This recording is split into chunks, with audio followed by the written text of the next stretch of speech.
Tu cuarto ahora es nuestro, anunció mi nuera con sus padres detrás. Y entonces mostré la llave que nadie conocía. Pero para entender esa llave, primero necesitas saber cómo llegué a ese momento de mi vida donde todo se desmoronó como castillo de arena.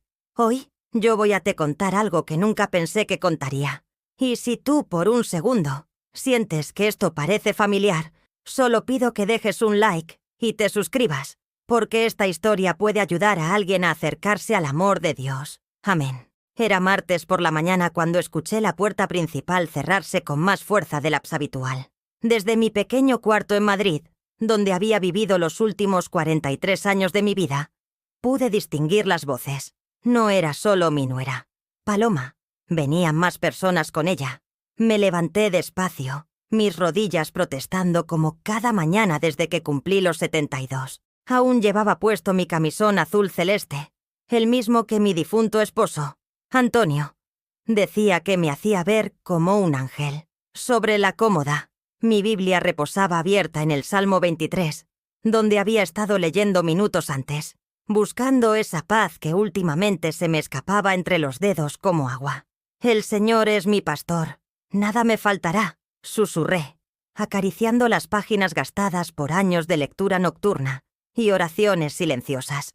Bajé las escaleras de madera que crujían bajo mis pies descalzos. En la sala estaba Paloma, mi nuera de 12 años, junto a sus padres. Nunca me habían caído bien, pero siempre los había recibido con cortesía cristiana, como mi madre me enseñó. Honra a tu padre y a tu madre, me repetía cuando era niña, y yo extendía ese respeto a toda la familia.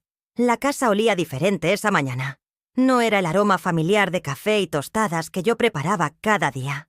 Era el perfume caro de la madre de Paloma mezclado con algo que no podía identificar.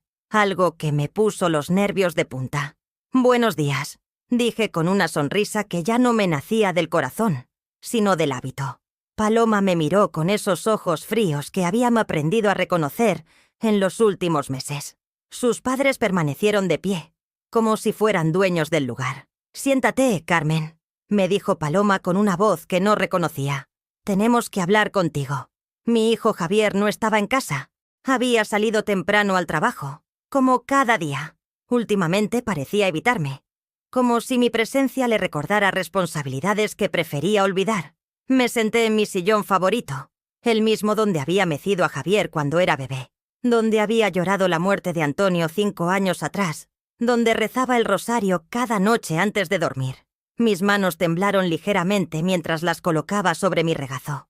«Carmen», comenzó la madre de Paloma con una sonrisa que no llegaba a sus ojos. «Hemos estado pensando en lo que es mejor para todos». «¿Qué quieres decir?», pregunté, aunque algo dentro de mí ya sabía que lo que vendría no serían buenas noticias. Paloma se aclaró la garganta y pronunció las palabras que cambiarían mi mundo para siempre. «Tu cuarto ahora es nuestro. Ve empacando tus cosas. Te vas a mudar al cuarto de atrás, al lado de la lavandería». El silencio que siguió fue ensordecedor. Podía escuchar el tic-tac del reloj de pared que Antonio había comprado para nuestro primer aniversario. El mismo que había marcado cada segundo de nuestra vida juntos en esta casa. «¿Perdón?», fue lo único que logré articular. «Es que», intervino el padre de Paloma, ajustándose los lentes como si fuera un abogado en juicio. «Nosotros necesitamos más espacio. Paloma está embarazada otra vez, y ustedes los mayores no necesitan cuartos tan grandes». «¿Ustedes los mayores? ¿Cuándo me había convertido en ustedes los mayores? En mi propia casa. Pero ese cuarto...». Mi voz se quebró. Ahí dormí con Antonio durante 38 años. Ahí están todas mis cosas, mis recuerdos. «Ay, Carmen, no seas dramática», dijo Paloma a revisar sus uñas perfectamente pintadas. «Es solo un cuarto. Además, el de atrás está bien. Tiene ventana y todo. Una ventana que daba al patio trasero, donde se acumulaba la basura, y donde los gatos del vecindario venían a hacer sus necesidades. Ese cuarto había sido usado como trastero durante años, húmedo y frío, sin la calefacción adecuada. «¿Y Javier qué opina de esto?», pregunté aferrándome a la esperanza de que mi hijo, el mismo que había cargado en mis brazos, que había alimentado con mi leche, que había cuidado durante cada enfermedad, no estaría de acuerdo con esto. Los tres intercambiaron miradas cómplices. «Javier ya está enterado», mintió Paloma. «Él piensa que es lo mejor para todos». En ese momento sentí como si el suelo se abriera bajo mis pies. La mujer que había criado un hijo con amor incondicional, que había trabajado día y noche limpiando casas ajenas para darle una educación, que había vendido mis joyas para pagar sus estudios universitarios, ahora era vista como un estorbo en su propia casa. Me levanté despacio, sintiendo cada uno de mis 72 años pesando sobre mis hombros como una manta de plomo. «¿Cuándo debo mudarme?», pregunté con una voz que ya no era mía. «Hoy mismo sería perfecto», respondió la madre de Paloma con una sonrisa que me heló la sangre. «Nosotros vamos a quedarnos una temporada para ayudar con la transición». Subí a mi cuarto con las piernas temblorosas. Cada escalón era una montaña. Al llegar arriba, cerré la puerta y me dejé caer sobre la cama donde había amado, llorado, orado y soñado durante la mayor parte de mi vida adulta. Tomé mi Biblia entre las manos y la abracé contra mi pecho, como había hecho tantas veces cuando el mundo parecía demasiado pesado para soportarlo sola. «Dios mío», susurré, «¿por qué permites que me lastimen quienes más amo?». Afuera podía escuchar las voces alegres planificando cómo redistribuir los muebles, como si yo ya hubiera desaparecido de sus vidas. Pero lo que ellos no sabían, lo que ninguno de ellos sabía, era sobre la pequeña llave dorada que guardaba escondida dentro de mi Biblia, entre las páginas del Salmo 91. Una llave que cambiaría todo. Esa tarde, mientras empacaba mis pertenencias en cajas de cartón que Paloma había comprado en el supermercado Carrefour más barato, comencé a recordar todo lo que había sacrificado por esta familia. No era nostalgia. Era dolor puro concentrado en cada objeto que envolvía entre papel periódico. El marco de plata con la foto de mi boda. Antonio y yo sonreíamos frente a la iglesia de San Miguel, en el barrio de Austrias. Yo tenía 28 años, él 31. Habíamos ahorrado cada peseta durante 2 años para esa boda sencilla, pero llena de amor. Mi vestido era de segunda mano, pero Antonio me miraba como si fuera la mujer más hermosa del mundo. «Prometo amarte y cuidarte hasta que la muerte nos separe», había susurrado al oído después de los votos, y cumplió. Durante 38 años, Antonio nunca me hizo sentir menos, jamás me gritó, jamás me humilló. Cuando yo lloraba por las noches porque no podíamos tener más hijos después de Javier, él me abrazaba y me decía: «Carmen, con el amor que le das a nuestro hijo, es como si tuviéramos 10. Envolví la foto con especial cuidado y la coloqué en el fondo de la caja. Mis manos temblaron cuando toqué el rosario de perlas que mi madre me había regalado en mi primera comunión. Cada cuenta había sido tocada miles de veces durante oraciones desesperadas, súplicas por la salud de mi familia, agradecimientos por cada día de paz. «Dios te salve, María, llena eres de gracia», murmuré automáticamente, pero las palabras sonaron huecas en mi garganta. ¿Dónde estaba María ahora? ¿Dónde estaba la gracia cuando mi propio hijo permitía que me trataran como una intrusa? Seguí empacando. Los manteles bordados a mano que había hecho durante los primeros años de matrimonio, cuando aún creía que los detalles hermosos podrían compensar nuestra pobreza. Las cartas de amor que Antonio me escribía cuando viajaba por trabajo, sus palabras de entonces me dolían ahora. «Espero volver pronto a casa, donde mi Carmen me tiene todo preparado con tanto amor. Eres el regalo más grande que Dios me dio». ¿Qué pensaría Antonio si viera esto? Si viera a su hijo permitiendo que me echaran del cuarto donde habíamos amado, donde habíamos planeado nuestros sueños, donde él había muerto tomando mi mano. Me senté en la cama y abrí el cajón de mi mesita de noche. Ahí estaba mi diario espiritual, un cuaderno sencillo, donde durante años había escrito mis oraciones más íntimas. Pasé las páginas hasta encontrar la entrada del día que murió Antonio. «Señor, hoy te llevaste al amor de mi vida. Me duele tanto que no sé cómo voy a respirar mañana, pero confío en tu plan. Confío en que Javier me va a cuidar como Antonio me cuidó. Confío en que mis últimos años serán de paz y amor familiar. Ayúdame a ser una carga liviana para mi hijo. Ayúdame a ser la clase de madre y abuela que tú quieres que sea». Las lágrimas cayeron sobre la tinta, empañando las palabras que había escrito con tanta fe. Qué ciega había estado. Cerré el diario y seguí empacando. Los libros de recetas donde había anotado los platos favoritos de Javier, los remedios caseros que había aprendido de mi abuela, las fotografías de cada cumpleaños, cada Navidad, cada momento importante de nuestras vidas. En una caja aparte guardé los documentos importantes, el certificado de matrimonio, el testamento de Antonio, los papeles de la casa, o al menos, los papeles que yo creía que eran de la casa. Javier me había explicado años atrás que él se haría cargo de todos esos trámites legales aburridos para que yo no me preocupara.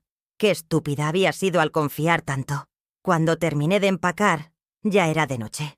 Mis manos estaban sucias y mis rodillas me dolían de tanto agacharme.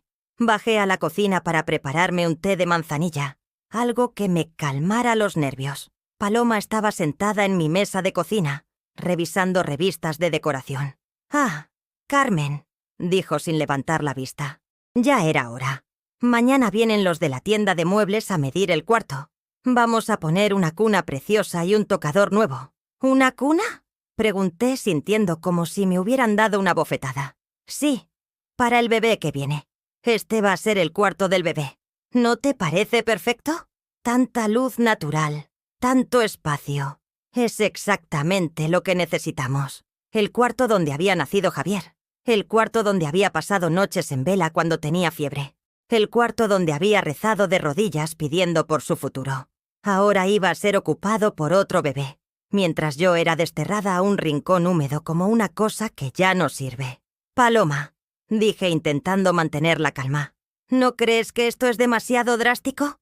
Podríamos buscar otra solución. Ella finalmente levantó la vista de sus revistas. Sus ojos brillaron con algo que me pareció crueldad pura. «Carmen, tú ya viviste tu vida. Tuviste tu tiempo en el cuarto principal. Ahora es nuestro turno. Es hora de que entiendas cuál es tu lugar en esta casa». Mi lugar en esta casa.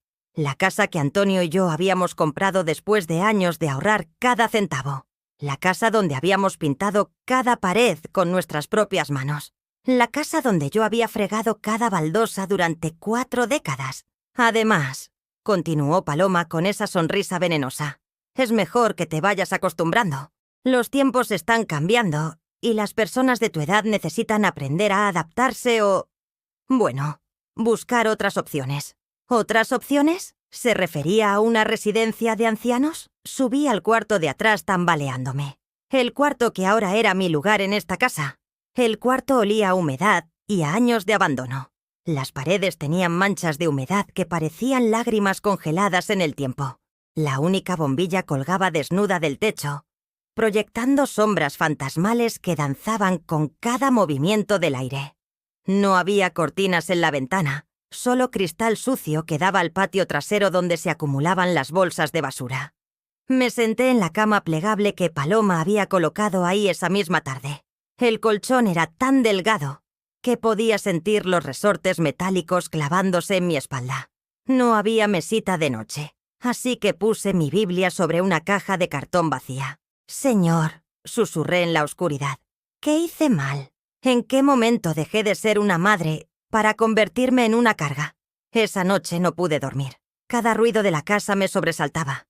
Escuchaba las risas de los padres de Paloma en el piso de arriba, en lo que había sido mi sala. Escuchaba sus pasos sobre mi cabeza, caminando por los cuartos donde había criado a mi hijo con tanto amor. A las 3 de la madrugada, bajé a la cocina a buscar un vaso de agua. Al pasar por la sala, vi algo que me partió el alma. Habían movido todos mis muebles a un rincón, amontonados como si fueran basura. Mi sillón favorito, donde había amamantado a Javier, estaba boca abajo sobre la mesa de centro que Antonio había hecho con sus propias manos. En el suelo estaban esparcidas mis fotografías familiares. Algunas habían sido pisoteadas. Los cristales rotos brillaban bajo la luz de la calle que se filtraba por la ventana. Recogí una foto de Javier en su graduación. Yo estaba a su lado, radiante de orgullo, con mi mejor vestido y el collar de perlas que había sido de mi madre. «Mamá», había dicho ese día, «sin ti esto no habría sido posible. Eres la mejor madre del mundo». ¿Dónde estaba ese hijo ahora? ¿En qué momento esas palabras se habían convertido en mentiras? Volví a mi cuarto trastero con el corazón destrozado. Me arrodillé junto a la cama y abrí mi Biblia en los Salmos. buscando consuelo como había hecho durante toda mi vida. Dios mío, Dios mío, ¿por qué me has abandonado? Leí en el Salmo 22, y las palabras parecían escritas especialmente para mí en este momento. Los días siguientes fueron un infierno silencioso. Cada mañana me levantaba temprano para preparar el desayuno para todos, como había hecho durante décadas. Pero ahora, cuando bajaba a la cocina, encontraba notas pegadas en la nevera. Carmen, por favor no uses los huevos orgánicos. Son para nosotros. Usa los normales. Carmen, el café bueno es solo para Javier. Tú toma el instantáneo. Carmen, ya no cocines tanto. Estamos a dieta y tu comida es muy pesada. Mi comida. La misma comida que había alimentado a esta familia durante años, que había recibido elogios de todos los amigos de Javier, que había sido preparada con amor y los pocos recursos que teníamos. Pero lo peor aún estaba por llegar. Una tarde, mientras limpiaba el baño del piso de arriba, porque ahora esa también era mi responsabilidad, escuché a Paloma hablando por teléfono en lo que había sido mi cuarto. Sí, mamá, ya la pusimos en su lugar. Ahora entiende que aquí quien manda soy yo. No, no se ha quejado mucho. Está viejita ya, ¿sabes? A veces ni se da cuenta de lo que pasa. Claro que Javier está de acuerdo. Él también estaba harto de vivir bajo las reglas de su mamá. Me quedé paralizada, con el trapo de limpieza goteando agua sucia sobre mis pies descalzos. La verdad es que me da un poco de lástima, pero alguien tenía que ponerla en su lugar. No puede seguir creyendo que esta es su casa para siempre. ¿El dinero?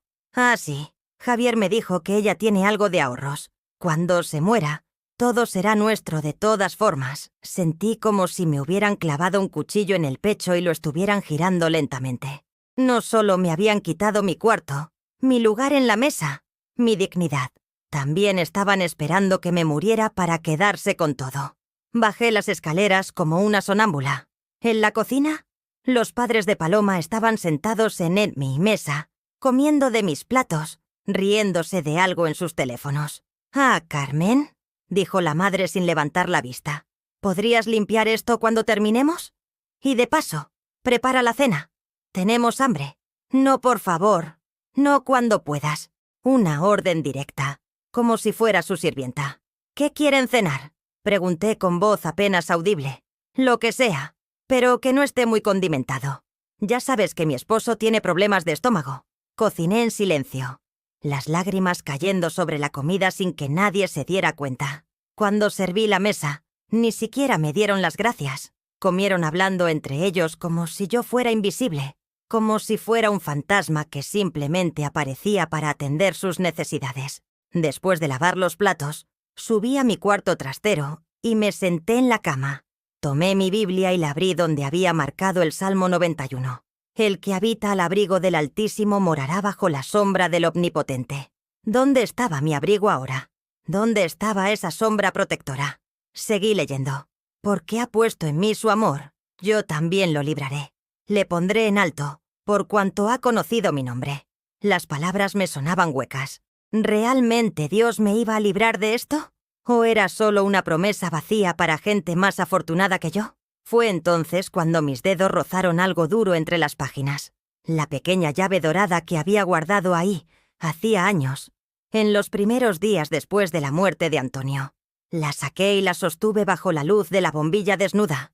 Era pequeña, antigua, pero pesada. La llave de la caja de seguridad del banco, donde Antonio había guardado documentos importantes antes de morir. «Cuando yo ya no esté, Carmen», me había dicho en sus últimos días, «prométeme que vas a abrir esa caja. Ahí está todo lo que necesitas saber, todo lo que necesitas para estar protegida». Nunca la había abierto.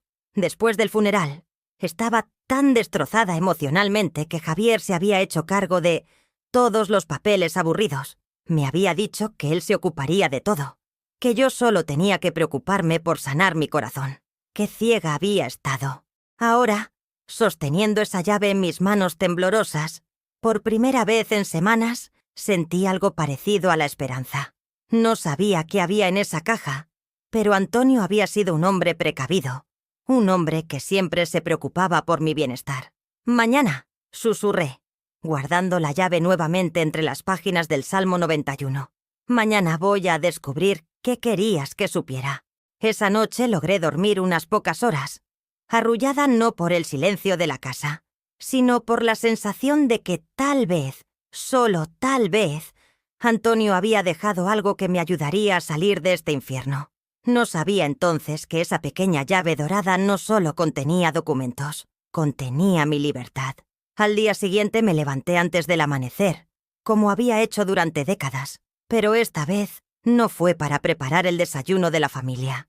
Esta vez fue porque tenía una misión que cumplir. Me vestí con mi mejor ropa, el traje azul marino que me había regalado Javier para mi cumpleaños número 70, cuando aún me trataba como a su madre y no como a un estorbo.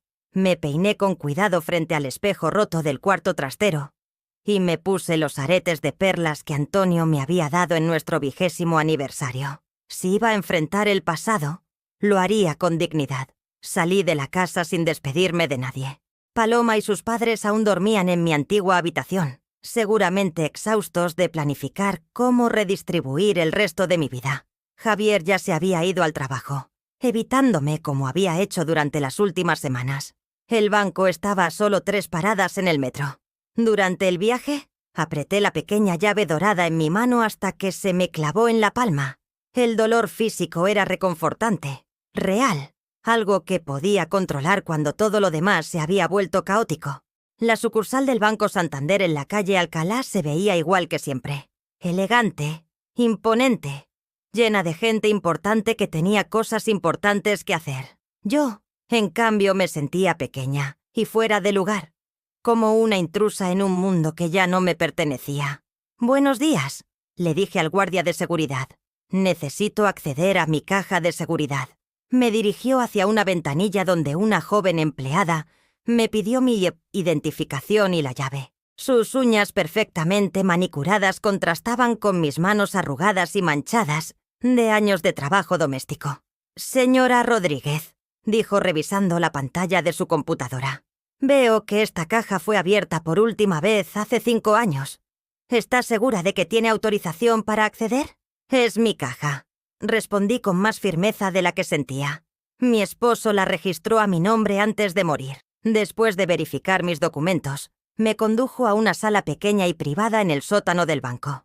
Las paredes eran blancas y frías, sin ventanas, solo iluminada por luces fluorescentes que zumbaban como abejas enfadadas. «La caja 247», anunció la empleada, insertando su llave maestra al mismo tiempo que yo insertaba la mía. El mecanismo hizo clic, y la puerta metálica se abrió con un suspiro metálico que sonó como el último aliento de algo que había estado esperando mucho tiempo para ser liberado. Dentro había una carpeta de cuero café, gruesa y pesada. La reconocí inmediatamente. Era la misma carpeta donde Antonio guardaba todos los documentos importantes de nuestra vida juntos. «Tómese el tiempo que necesite», dijo la empleada antes de salir y cerrar la puerta tras de sí. Me quedé sola con los secretos de mi difunto esposo. Abrí la carpeta con manos temblorosas. El primer documento que vi me quitó el aliento. Era el testamento de Antonio, pero no el que Javier me había mostrado años atrás. Este era diferente, más reciente, fechado apenas 2 meses antes de su muerte. Lo leí una vez, luego otra, y otra más, porque no podía creer lo que estaba viendo. Antonio me había dejado todo. La casa, las cuentas bancarias, incluso algunas inversiones que yo desconocía por completo. Pero lo más importante era una cláusula específica que decía: «Esta propiedad pertenecerá únicamente a Carmen Rodríguez hasta el día de su muerte, sin posibilidad de transferencia, venta o modificación por parte de terceros, incluyendo familiares directos, a menos que sea por voluntad expresa y notariada de la beneficiaria». Mis manos comenzaron a temblar incontrolablemente. ¿Qué significaba esto? ¿Por qué Javier me había mostrado un testamento diferente? Seguí revisando los documentos. Encontré copias de escrituras que demostraban que yo era la única propietaria legal de la casa. Encontré estados de cuenta de una cuenta bancaria que tenía mi nombre y que contenía más dinero del que había visto en toda mi vida. Pero el documento que me dejó sin aire fue una carta escrita de puño y letra de Antonio, dirigida a mí. «Mi querida Carmen, si estás leyendo esto, significa que ya no estoy contigo y que algo ha salido mal con nuestros planes. Espero que nunca tengas que abrir esta caja, pero si lo haces, quiero que sepas que siempre te protegí. Incluso después de la muerte, presiento que Javier puede verse influenciado por personas que no tienen tu bienestar en el corazón. Por eso tomé precauciones. Nunca firmé ningún documento que transfiriera la propiedad de nuestra casa a nuestro hijo. Si él te dice lo contrario, está mintiendo. El testamento que probablemente te mostró es falso. El verdadero está en esta caja, junto con todos los documentos que prueban que tú eres la dueña absoluta de todo lo que construimos juntos. No permitas que nadie te haga sentir como una carga o una intrusa en tu propia casa. Eres más fuerte de lo que crees y tienes derecho a vivir tus últimos años con paz y dignidad. Si necesitas ayuda legal, contacta al abogado cuya tarjeta está en esta carpeta. Él conoce toda la situación y tiene instrucciones de ayudarte sin costo alguno. Te amo hoy y siempre. Antonio Pide. El dinero en la cuenta secreta es para que nunca dependas de nadie. Úsalo para ser feliz. Las lágrimas caían sobre la carta, empañando la tinta azul de la pluma favorita de Antonio. Él lo había sabido. De alguna manera, había previsto exactamente lo que estaba pasando y había tomado medidas para protegerme. Busqué la tarjeta del abogado entre los papeles. Se llamaba Miguel Herrera y su oficina estaba cerca del Tribunal Supremo. En el reverso de la tarjeta, Antonio había escrito: «Dile que vienes de parte del caso Protección Carmen. Él entenderá». Guardé todos los documentos en mi bolso con el cuidado que se tiene con tesoros preciosos, porque eso eran tesoros que me devolvían no solo mi hogar, sino mi dignidad. Cuando salí del banco, el sol brillaba de una manera diferente. Madrid se veía más colorido. El aire se sentía más limpio. Mis pasos eran más firmes. Por primera vez en semanas, no me sentía como una mendiga en mi propia vida. Llamé al abogado desde un teléfono público. «Señor Herrera, habla Carmen Rodríguez. Vengo de parte del caso Protección Carmen». Hubo un silencio al otro lado de la línea, luego un suspiro de alivio. «Señora Rodríguez, he estado esperando su llamada durante 5 años. Antonio me hizo prometerle que la ayudaría cuando llegara este momento.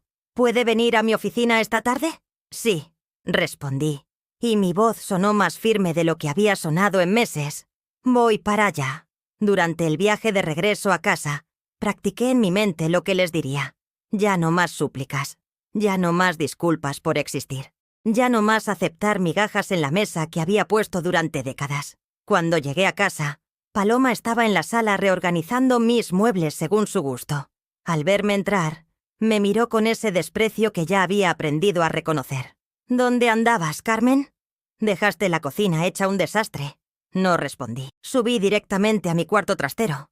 Saqué mi Biblia y busqué el Salmo 27. «Jehová es mi luz y mi salvación. ¿De quién temeré? Jehová es la fortaleza de mi vida. ¿De quién he de atemorizarme?» Por primera vez en semanas, esas palabras no sonaron huecas, sonaron como una promesa que estaba a punto de cumplirse.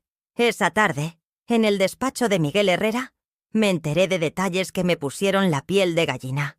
El abogado era un hombre mayor, de unos 60 años, con ojos bondadosos, pero una mirada que transmitía la seriedad de alguien acostumbrado a manejar asuntos delicados. Su esposo vino a verme 3 veces antes de morir. Me explicó mientras revisaba una carpeta que tenía mi nombre, escrito en letras doradas. Estaba muy preocupado por algo que había descubierto sobre su hijo. «¿Qué había descubierto?», pregunté, aunque parte de mí ya sabía que la respuesta me iba a doler. Antonio me contó que había escuchado a Javier hablando por teléfono con alguien sobre planes para deshacerse del problema de la vieja cuando él muriera. Al principio pensó que había malentendido, pero después encontró documentos falsificados en el escritorio de su hijo, documentos que transferían la propiedad de su casa a nombre de Javier. Sentí como si me hubieran dado un puñetazo en el estómago. Mi propio hijo había estado planeando robarme mi hogar, incluso antes de que Antonio muriera. Por eso Antonio cambió su testamento en secreto, continuó el abogado. Y por eso me pidió que preparara todos estos documentos legales adicionales para protegerla. Él sabía que usted es demasiado buena, demasiado confiada, y que necesitaría ayuda para defenderse. Miguel Herrera me explicó que no solo era la dueña absoluta de la casa, sino que también tenía una cuenta bancaria con suficiente dinero para vivir cómodamente el resto de mi vida. Antonio había estado ahorrando en secreto durante años, vendiendo algunas de sus herramientas de trabajo y invirtiendo el dinero sin que yo me enterara. Él quería asegurarse de que usted nunca fuera una carga para nadie, me dijo el abogado con una sonrisa triste. Me hizo jurarle que le ayudaría a recuperar lo que le pertenece cuando llegara el momento. Ese momento había llegado. ¿Qué debo hacer?, pregunté, sintiendo por primera vez en semanas que tenía opciones reales. Vamos a notificar legalmente a su hijo y a su nuera que tienen 30 días para desalojar su propiedad. Si se niegan, procederemos con una demanda por ocupación ilegal y fraude. Regresé a casa con una mezcla de terror y determinación corriendo por mis venas. En mi bolso llevaba copias de todos los documentos legales que necesitaba y una carta de desalojo redactada por el abogado. Cuando entré por la puerta principal, la casa estaba llena de voces y risas. Paloma había invitado a más gente, algunas amigas y sus esposos. Estaban todos sentados en mi sala, bebiendo mi vino, usando mis copas de cristal que solo sacaba en ocasiones especiales. «Carmen», gritó Paloma desde la cocina. «Ven acá. Necesito que laves estos platos antes de que lleguen más invitados». La cocina era un desastre. Habían usado todos mis platos buenos, todas mis sartenes, y habían dejado todo sucio esperando que yo limpiara como una criada. Pero esta vez, algo había cambiado dentro de mí. «No», dije simplemente. Paloma se volteó hacia mí con expresión de shock. «¿Perdón?». Dije que no. «No voy a lavar tus platos». Se acercó a mí con esa mirada amenazante que había aprendido a usar para intimidarme. «Mira, viejita, no sé qué te pasa hoy, pero más te vale que cambies esa actitud.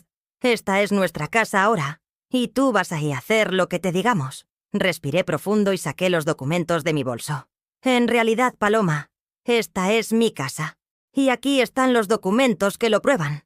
Le extendí las copias del testamento real.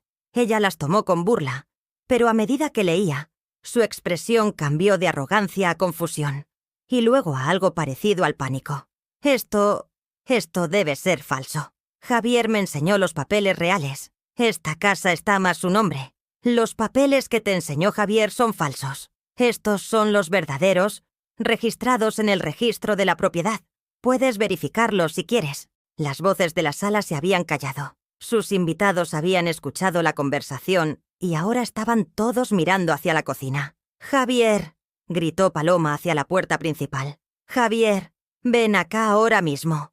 Mi hijo apareció en la cocina 5 minutos después, sudoroso y nervioso. Al ver los papeles en las manos de Paloma, su cara se puso pálida. «Mamá», comenzó con esa voz de niño que usaba cuando lo atrapaban haciendo algo malo. «¿Podemos hablar de esto en privado?» «No, Javier. Hablemos aquí, delante de todos. Explícame por qué me mostraste documentos falsos. Explícame por qué me hiciste creer que había perdido mi casa cuando mi esposo me la dejó específicamente a mí». Los invitados de Paloma comenzaron a susurrar entre ellos. Algunos se levantaron incómodos y se dirigieron hacia la puerta. «Mamá, yo no sabía. Paloma me dijo que era mejor así». «No me eches la culpa a mí», gritó Paloma. «Tú fuiste el que me dijiste que la casa era tuya».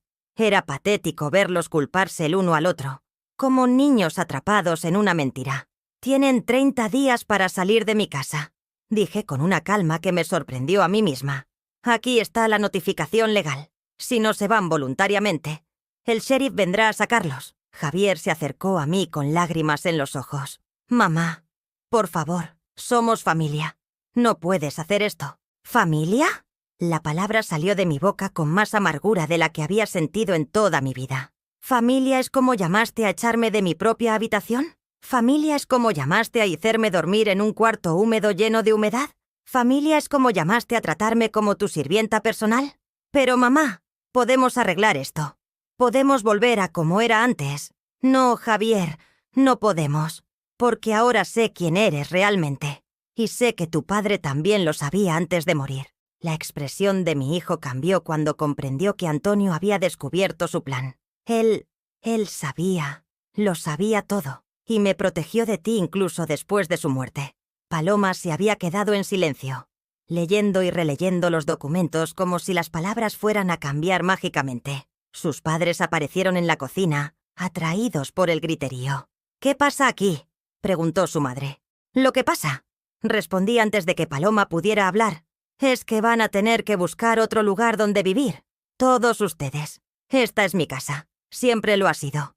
Y ya me cansé de que me traten como un estorbo en mi propio hogar». El padre de Paloma intentó intimidarme. «Señora, usted no puede echarnos así nada más. Tenemos derechos». Saqué la carta del abogado de mi bolso. «Sus únicos derechos son los que yo les conceda como invitados en mi casa. Y esos derechos acaban de expirar». Por primera vez en meses, vi miedo en los ojos de las personas que me habían estado torturando. Miedo real. Porque se daban cuenta de que la viejita sumisa que habían estado pisoteando había encontrado sus garras. «Mañana empiezan a empacar», anuncié.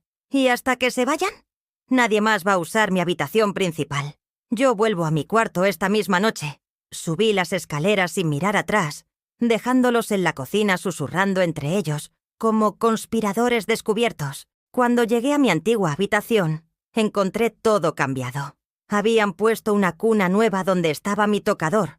Habían colgado cortinas rosas donde estaban mis cortinas beige. Habían reemplazado mi colcha bordada a mano con una colcha moderna que probablemente costaba más que mi pensión mensual. Pero ya no me dolía. Ya no me sentía como una intrusa. Tomé la cuna con mis propias manos y la saqué al pasillo. Hice lo mismo con las cortinas nuevas, la colcha moderna y todas las cosas que habían traído para reemplazar mi vida. Esa noche dormí en mi propia cama, en mi propio cuarto, por primera vez en semanas y por primera vez en meses. Recé el rosario con gratitud en lugar de desesperación. «Gracias, Señor», susurré en la oscuridad. «Y gracias, Antonio, por cuidarme incluso desde el cielo». Los siguientes días fueron una montaña rusa de emociones que no sabía que podía sentir a mi edad. Por las mañanas me despertaba en mi propia cama, en mi propio cuarto. Y durante esos primeros segundos de consciencia, el alivio me llenaba como agua fresca en el desierto. Pero luego recordaba que aún tenía que convivir con Javier y Paloma durante los próximos 30 días, y la ansiedad me apretaba el estómago como un puño cerrado. La casa se había convertido en un campo de batalla silencioso. Paloma me lanzaba miradas de odio puro cada vez que nos cruzábamos en el pasillo. Sus padres habían hecho las maletas y se habían ido al segundo día, murmurando entre ellos sobre vejestoricas malagradecidas y falta de respeto a la familia. Javier, por su parte, alternaba entre intentos patéticos de reconciliación y silencios hostiles que duraban días enteros. «Mamá», me dijo una mañana mientras yo preparaba mi café en la cocina, «siento mucho todo lo que pasó. De verdad, no era mi intención que las cosas llegaran tan lejos». Lo miré por encima de la taza de café, estudiando el rostro del hombre que había cargado en mi vientre durante 9 meses, que había amamantado, que había consolado durante sus pesadillas infantiles. «¿Cuál era tu intención, Javier?», pregunté con genuina curiosidad. ¿Robarme mi casa poco a poco para que no me diera cuenta? ¿Hacerme sentir tan miserable que yo misma pidiera irme a un asilo? Se quedó callado, jugando con la taza de café entre sus manos como un niño regañado. «No era personal, mamá. Es solo que necesitábamos el espacio. Y pensé que tú estarías más cómoda en un lugar más pequeño. ¿Un cuarto húmedo al lado de la lavandería es lo que consideras más cómodo para la mujer que te dio la vida? Yo no sabía que estaba húmedo». «Mentira». La palabra salió de mi boca con una firmeza que me sorprendió. Durante toda mi vida había evitado acusar directamente a la gente de mentir, incluso cuando sabía que lo hacían. Pero los últimos días habían cambiado algo fundamental dentro de mí. «¿Sabías exactamente en qué condiciones estaba ese cuarto?», continué. «Sabías que me dolían las rodillas por el frío. Sabías que tosía por la humedad. Y no te importó». Javier se levantó de la mesa con frustración. «¿Sabes qué, mamá? Tienes razón. No me importó, porque estaba cansado de vivir según tus reglas, en tu casa, sintiendo que nunca podía tomar mis propias decisiones. Paloma tenía razón cuando dijo que era hora de que yo fuera el hombre de esta casa. Ahí estaba la verdad finalmente. No era sobre espacio o comodidad, era sobre poder. Era sobre un hombre de 45 años que nunca había aprendido a ser independiente porque su madre se lo había dado todo. y que ahora la culpaba por su propia falta de madurez. «Esta nunca fue tu casa, Javier», le dije con calma. «Esta es la casa que tu padre y yo compramos con nuestro sudor y nuestros sacrificios. Tú viviste aquí como nuestro hijo, no como dueño. Pero cuando tú te mueras va a ser mía de todas formas», gritó, y luego se tapó la boca, dándose cuenta de lo que acababa de decir. El silencio que siguió fue ensordecedor. Finalmente había dicho en voz alta lo que ambos sabíamos que estaba pensando, que estaba esperando que me muriera para heredar todo. «No», dije lentamente, «no va a ser tuya cuando me muera». Su cara se puso pálida. «¿Qué quieres decir?» «Quiero decir que ayer fui al notario con Miguel Herrera y cambié mi testamento. Esta casa va a ser donada a una organización benéfica cuando yo muera. Tú no vas a recibir ni un euro de mí». Era mentira. No había cambiado mi testamento aún, pero la expresión de pánico absoluto en el rostro de mi hijo me confirmó que sus planes siempre habían dependido de mi muerte. «No puedes hacer eso», susurró. «Soy tu hijo, soy tu única familia. La familia no trata a la familia como tú me trataste». Paloma apareció en la cocina en ese momento, con su pijama de seda y su cara hinchada de tanto llorar. «Javier, ¿qué está pasando?» «Te escuché gritar. Le dijo a mi mamá que cambiara su testamento», explicó él con voz quebrada. «Ya no vamos a heredar nada». Paloma se volteó hacia mí con una furia que la hacía ver fea, a pesar de sus 30 años. «Eres una vieja malvada y vengativa», me gritó. «Después de todo lo que hemos hecho por ti». Me reí con ganas, por primera vez en meses. «¿Todo lo que han hecho por mí?», repetí entre carcajadas. «¿Te refieres a echarme de mi cuarto? ¿A tratarme como su sirvienta? ¿A hacerme dormir en un cuarto lleno de humedad? ¿A planear robarme mi casa? «Te dimos un techo», gritó Paloma. «Me dieron un techo en mi propia casa», grité de vuelta, y mi voz resonó por toda la cocina con una fuerza que no sabía que tenía. Fue la primera vez en décadas que gritaba de verdad. La primera vez que dejaba salir toda la rabia que había estado guardando por cortesía, por educación, por miedo. «Y ahora», continué en un tono más bajo pero igual de firme, «les estoy dando 30 días para que encuentren su propio techo, en otro lugar». Paloma comenzó a llorar, pero no eran lágrimas de tristeza. Eran lágrimas de rabia y frustración porque su plan había fallado. «Javier, haz algo», le suplicó a mi hijo. «No podemos perder esta casa. ¿Dónde vamos a vivir? ¿Cómo vamos a pagar renta? ¿Qué vamos a hacer con el bebé que viene?». Fue entonces cuando entendí completamente la magnitud de su desesperación. No tenían dinero ahorrado. No tenían plan B. Habían puesto todos sus huevos en la canasta de heredar mi casa, y ahora esa canasta tenía un agujero en el fondo.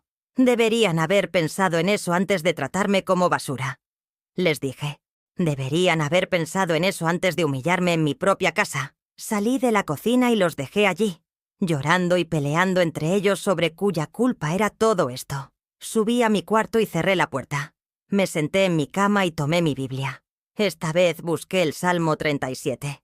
«No te impacientes a causa de los malignos, ni tengas envidia de los que hacen iniquidad, porque como hierba serán pronto cortados, y como la hierba verde se secarán». Seguí leyendo. «Confía en Jehová, y haz el bien, y habitarás en la tierra, y te apacentarás de la verdad». Por primera vez en mi vida adulta, sentí que entendía realmente lo que significaban esas palabras. No se trataba de venganza, se trataba de justicia. Se trataba de que las acciones tienen consecuencias y de que Dios no permitiría que los malvados prosperaran para siempre a costa de los inocentes. Esa noche, mientras escuchaba a Javier y Paloma discutir en el piso de abajo sobre apartamentos que no podían pagar y trabajos que no querían buscar, me sentí extrañamente en paz. No sentía culpa por lo que estaba haciendo. No sentía pena por ellos. Por primera vez en años, sentía que estaba exactamente donde Dios quería que estuviera. En mi propia casa, durmiendo en mi propia cama, siendo dueña de mi propia vida. Al día siguiente llamé realmente al notario. Si iba a amenazar con cambiar mi testamento, mejor hacerlo de verdad. Pero esa es otra historia. Esta historia era sobre recuperar mi dignidad. Y eso ya lo había logrado. 3 semanas después del ultimátum, la casa había recuperado una paz que no había sentido en años. Javier y Paloma se habían mudado a un apartamento pequeño en las afueras de Madrid, cerca de Getafe, donde la renta era lo único que podían pagar con el sueldo de él y algunos ahorros que habían logrado juntar vendiendo los regalos de boda que aún tenían. El día que se fueron, Javier intentó un último abrazo en la puerta. «Mamá», me dijo con voz quebrada, «espero que algún día puedas perdonarme». Lo miré a los ojos, esos ojos que habían sido mi debilidad durante 45 años, y sentí algo que nunca pensé que sentiría hacia mi único hijo: indiferencia. «El perdón no se pide, Javier», le respondí, «se gana, y tú tienes mucho trabajo que hacer antes de ganarte el mío». Se fue sin decir nada más. Paloma ni siquiera se despidió. Los primeros días de soledad absoluta fueron extraños. Después de tantos años de ruido constante, voces, televisores, discusiones, la casa parecía susurrar en lugar de hablar. Pero era un susurro tranquilo, como el viento suave que movía las cortinas de mi cuarto por las tardes. Redescubrí placeres que había olvidado que existían.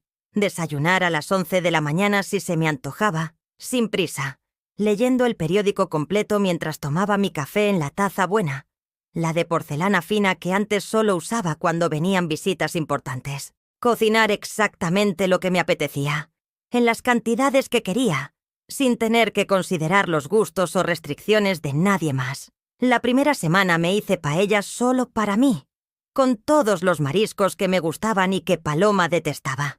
Comí paella durante 3 días seguidos y fue delicioso. Pero lo más hermoso de todo era la libertad de orar sin esconderse. Una mañana, mientras regaba las plantas del jardín que Antonio había sembrado años atrás, decidí rezar el rosario en voz alta. Ahí mismo, bajo el sol de octubre. No había nadie que me mirara con burla. Nadie que susurrara comentarios sarcásticos sobre la vieja y sus rezos. «Dios te salve, María. Llena eres de gracia», decía en voz alta, y mi voz se mezcló con el canto de los pájaros que habían vuelto al jardín ahora que había paz. En la 4ª semana de mi nueva soledad, sonó el timbre de la puerta. Era Carmen González, mi vecina de toda la vida, una mujer de mi edad que vivía 3 casas más abajo con su hija mayor. «Carmen», me dijo con una sonrisa tímida, «quería venir a visitarte». María del Carmen Ruiz me contó lo que pasó. Todo el barrio se enteró. Sentí que las mejillas se me enrojecían de vergüenza. Los chismes de vecindario eran inevitables, pero eso no hacía que fuera menos incómodo saber que toda la cuadra había estado al tanto de mi humillación. «No te avergüences», me dijo Carmen González como si hubiera leído mis pensamientos. «La gente está de tu lado. Todos vimos cómo te trataban cuando salías a hacer las compras. Siempre con prisa, siempre corriendo, como si fueras su empleada en lugar de la dueña de la casa». Me invitó a pasar a su casa esa tarde para tomar té con otras vecinas del barrio. Al principio dudé.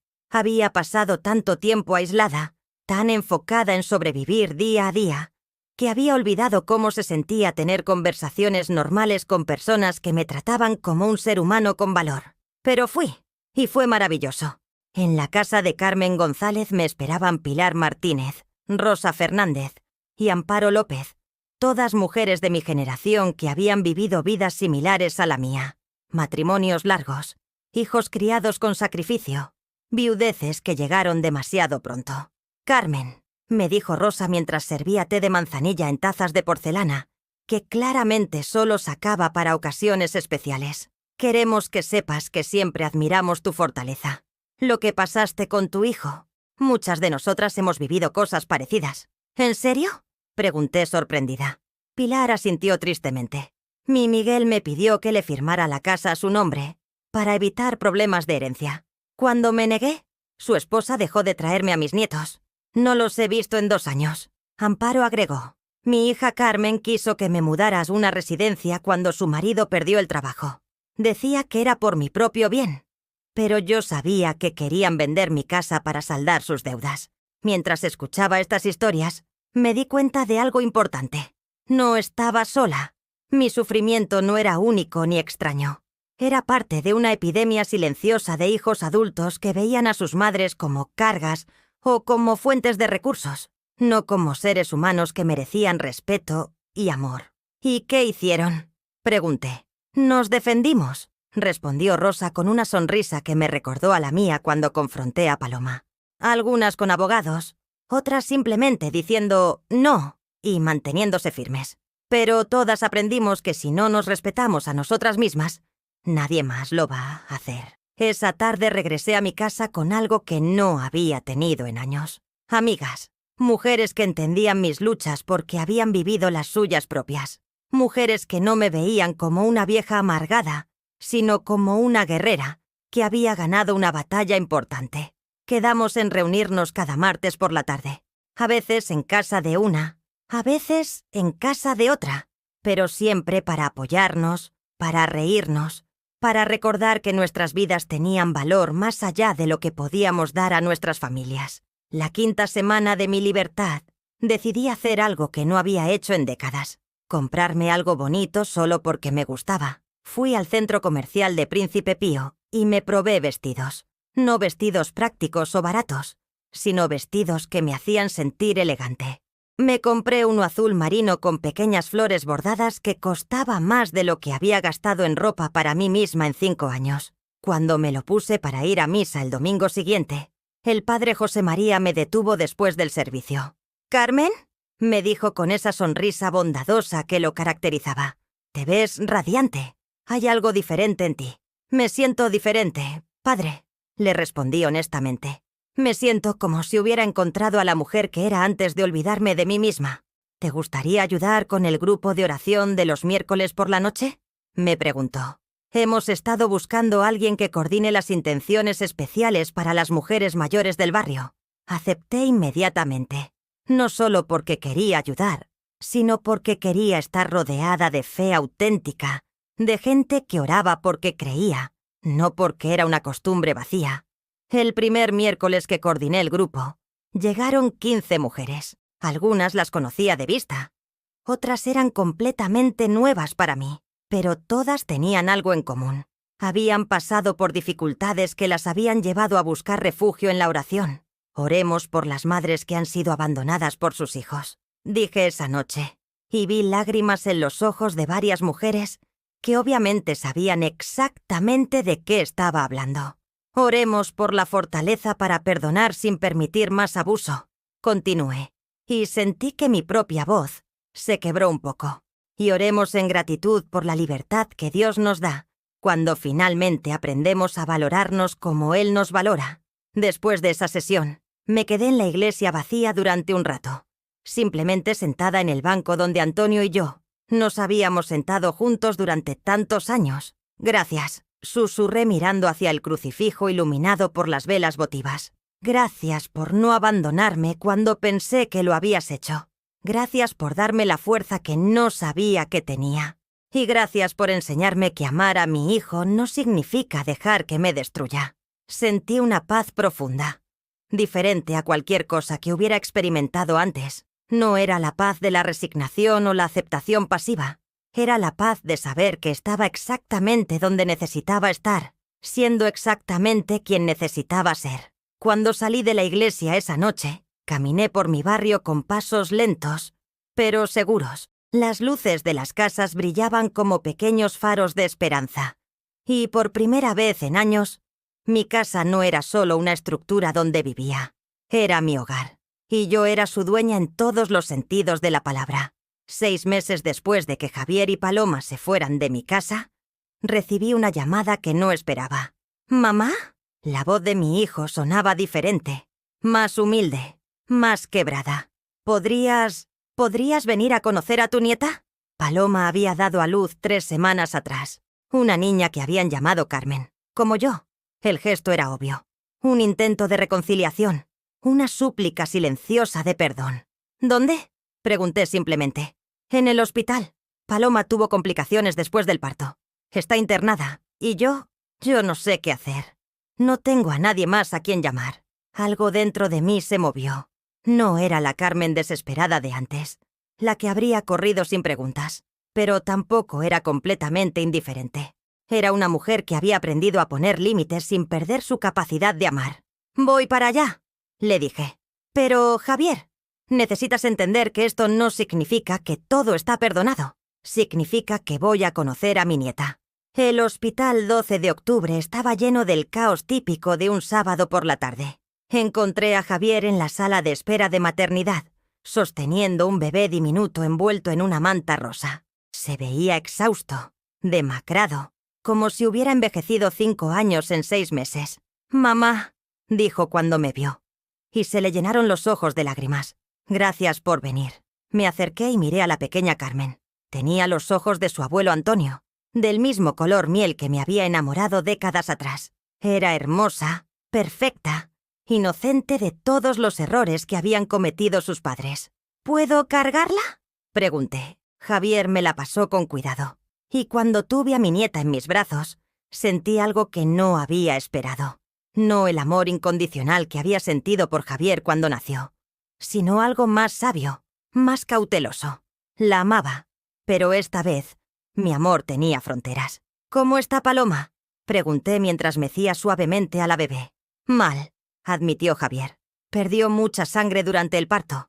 Los médicos dicen que va a estar bien, pero necesita transfusiones y al menos una semana más en el hospital. ¿Y tú cómo estás manejando todo esto?». Se sentó pesadamente en una de las sillas de plástico de la sala de espera.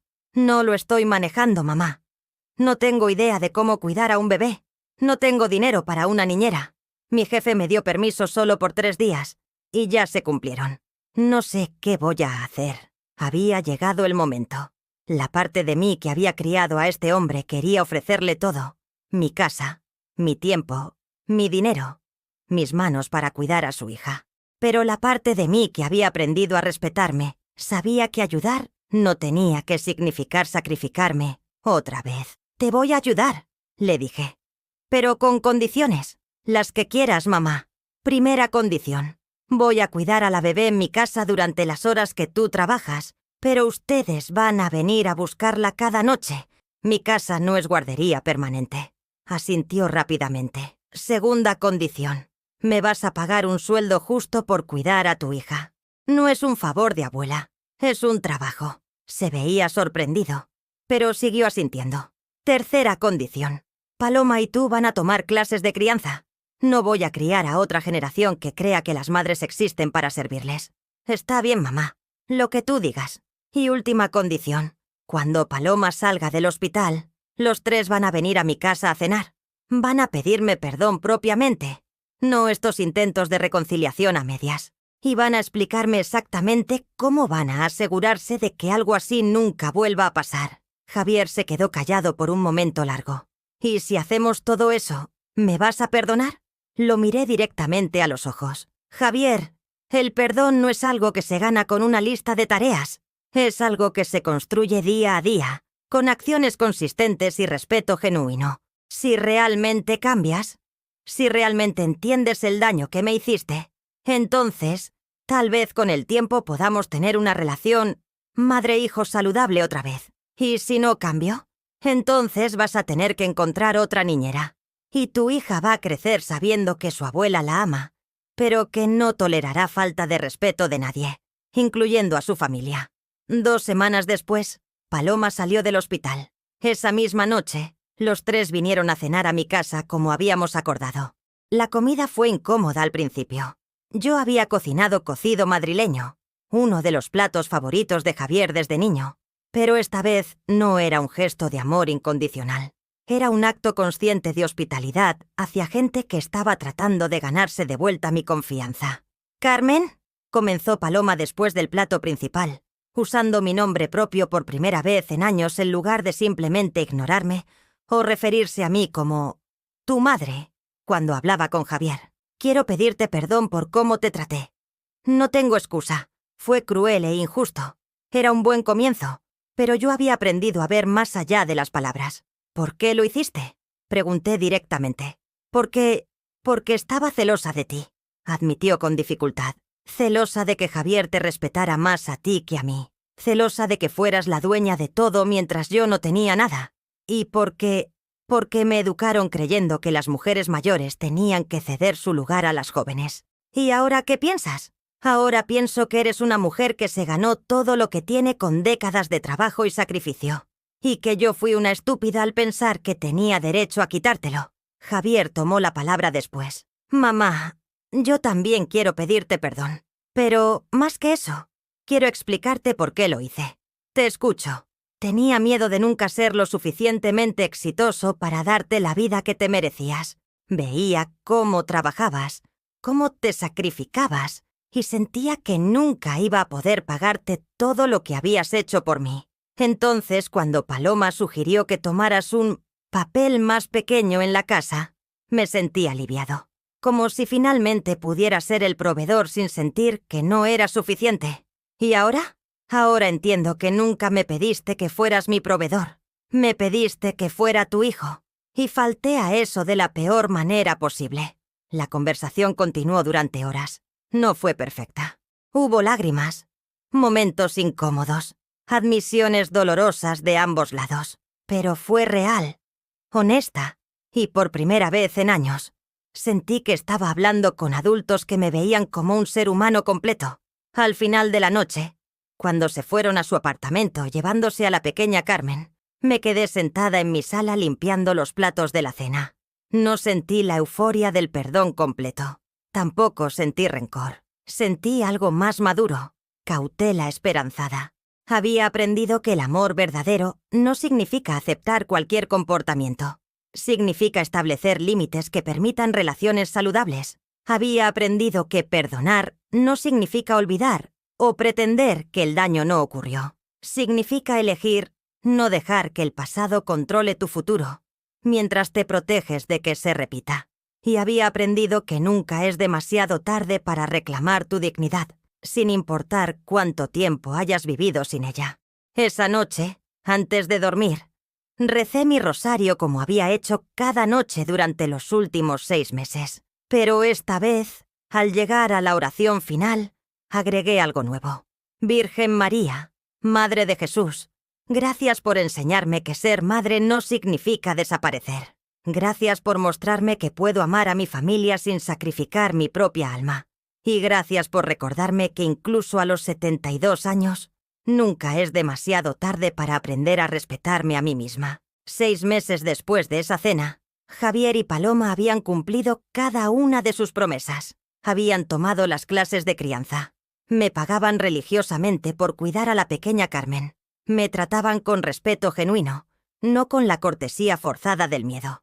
¿Habíamos vuelto a la relación que teníamos antes? No.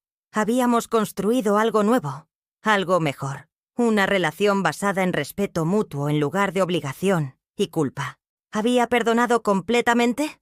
Esa era una pregunta que me hacía cada día. Algunos días la respuesta era sí. Otros días, cuando recordaba las noches frías en el cuarto húmedo o las miradas de desprecio, la respuesta era, todavía no, pero estoy trabajando en ello. Y eso estaba bien. El perdón, había aprendido, no era un interruptor que se enciende de una vez. Era un músculo que se fortalece con ejercicio diario. ¿Has vivido tú o conoces a alguien que haya pasado por algo parecido?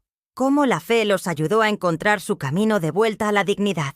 Me gustaría que compartieras tu historia en los comentarios. Si esta historia te tocó el corazón, dale like y suscríbete al canal para que este mensaje llegue a alguien que necesita escucharlo. Que Dios bendiga a todos los que han pasado por algo así. En el nombre de Jesús. Amén.